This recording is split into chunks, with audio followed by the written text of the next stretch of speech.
তো গাইস আজকে খাইতেছি আমার মার হাতে পান্তা ভাত, কাঁচামরিচ আর হলো ডিম ভাজি। অনেক মজা লাগতেছে, কারণ পান্তা ভাত আর কাঁচামরিচ আর হলো ডিম ভাজি আমার কাছে অনেক অনেক ভালো লাগে।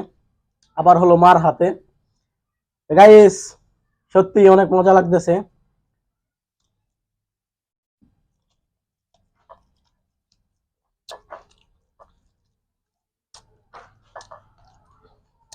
যেটাকে বলে যে সেই স্বাদ সেই মজা।